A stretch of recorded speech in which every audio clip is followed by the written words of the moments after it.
নমস্কার বন্ধুরা, আমি বর্তিকা। তোমরা দেখছো বর্তিকার রান্নাঘর। আজ তৈরি করব মোগলাই পরোটা। তাহলে তোমরা দেখতে থাকো।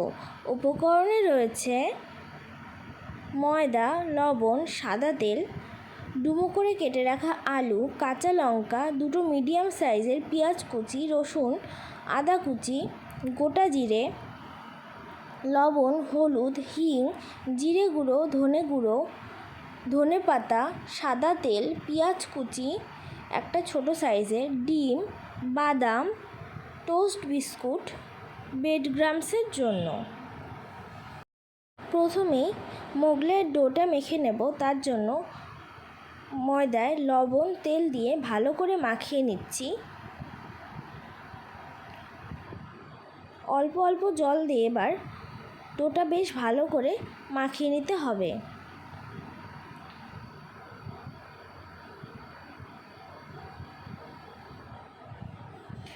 দেখো বন্ধুরা, আমি ভালো করে মাখিয়ে নিয়েছি। এবার ওপরে অল্প একটু তেল দিয়ে ঢাকা দিয়ে রাখবো 1 ঘন্টার জন্য। এবার মিক্সিতে টোস্ট বিস্কুটগুলো ভালো করে গুঁড়ো করে নেব। ব্রেডক্রাম্বস তৈরি হয়ে গিয়েছে। পেঁয়াজ কুচি, আদা, লঙ্কা, রসুন মিক্সিতে ভালো করে পেস্ট করে নেব। মোগলাইয়ের তরকারির জন্য কড়াইতে সর্ষের তেল দিয়ে দিলাম। তেল গরম হয়ে আসলে গোটা জিরে ফোড়নে দিয়ে দিলাম আগে থেকে বেটে রাখা মশলার পেস্ট। ভালো করে নাড়িয়ে নিয়ে 1/2 চামচ লবণ, 1/2 চামচ হলুদ, 1/2 চামচ জিরে গুঁড়ো, 1/2 চামচ ধনে গুঁড়ো দিয়ে ভালো করে কষিয়ে নিতে হবে। দিয়ে দিলাম সামান্য পরিমাণ হিং। নাড়িয়ে নিয়ে দিয়ে দিলাম কেটে রাখা আলু মশলার সাথে ভালো করে কষিয়ে নিতে হবে। দিয়ে দিলাম পরিমাণ মতো জল। ভালো করে মিশিয়ে অল্প ধনেপাতা কুচি দিয়ে ঢাকা দিয়ে রাখবো 15 মিনিটের জন্য। 15 মিনিট পরে সমস্ত জল ভালো মতো শুকিয়ে গিয়েছে এবং আলুও সেদ্ধ হয়ে গেছে বন্ধুরা। ঠিক এরকম পর্যায়ে তরকারিটা নামিয়ে নেব। মোগলাই পরোটার পুরটা তৈরি করে নেব। দিয়ে দিলাম সাদা তেল। তেল গরম হয়ে আসলে আদা, রসুন, লঙ্কা, পেঁয়াজ বাটা দিয়ে দিলাম।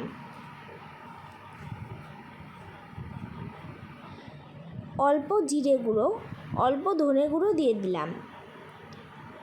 ভালো করে মিশিয়ে নেব। মশলার কাঁচা গন্ধ চলে গেলে দিয়ে দেব বাদাম কুচি। ভালো করে কষিয়ে নিয়ে মশলাটা যখন শুকিয়ে আসবে ঠিক তখনই ব্রেডক্রাম্বসটা দিয়ে দিতে হবে। অল্প সামান্য লবণ দিয়ে ভালো করে নাড়াচাড়া করে নেব।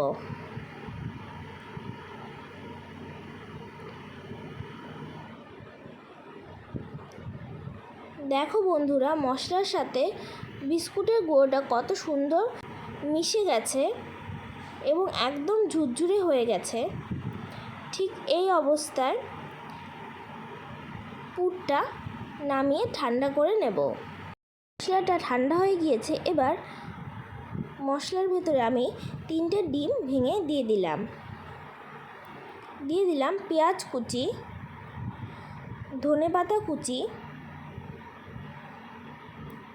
অল্প সামান্য লবণ। ভালো করে মিশিয়ে নেব।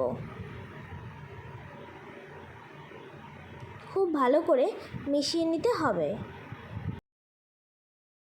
দেখো বন্ধুরা, ময়দাটা কতটা নরম হয়েছে।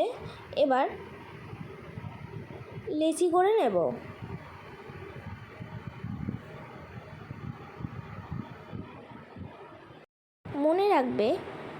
মনে রাখবে মোগলাই পরোটাটা যেখানে বেলবে আর যেটা দিয়ে বেলবে দুটো জায়গায় ভালো করে সাদা তেল দিয়ে নিতে হবে।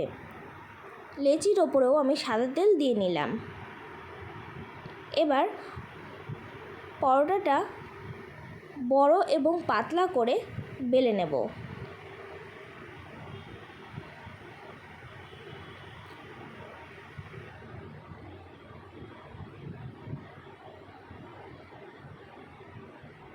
পরোটার দুই পাশটা এমন করেই মুড়িয়ে দেবে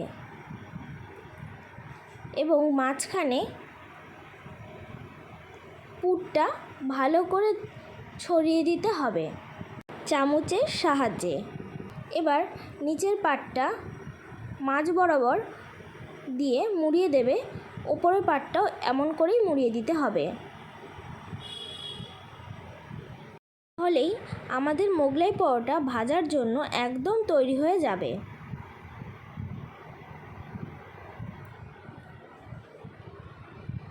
কড়াইতে বেশ খানিকটা তেল দিয়ে দিলাম। তেল গরম হয়ে আসলে খুন্তির সাহায্যে মোগলাই পরোটাটা কড়াইয়ে দিয়ে দিলাম। এবার ভালো করে এপিট ওপিট করে মিডিয়াম আঁচে ভেজে নেব।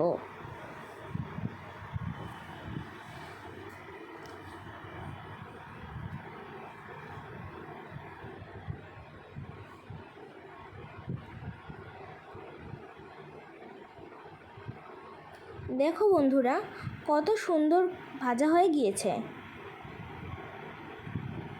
আবারও আরেকটা তোমাদের ভেজে দেখাচ্ছি।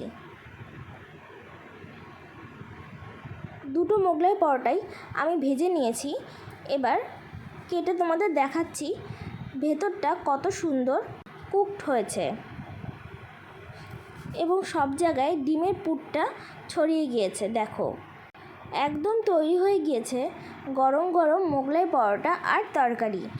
বন্ধুরা, আমার এই রেসিপিটি তোমাদের কেমন লাগলো অবশ্যই জানাবে, আর ভালো লাগলে লাইক, কমেন্ট, শেয়ার এবং আমার চ্যানেলটিকে সাবস্ক্রাইব করে দিতে ভুলো না। আর অবশ্যই বাড়িতে একবার ট্রাই করে দেখো, তোমাদের ভীষণ ভালো লাগবে। আজকের মতো টাটা।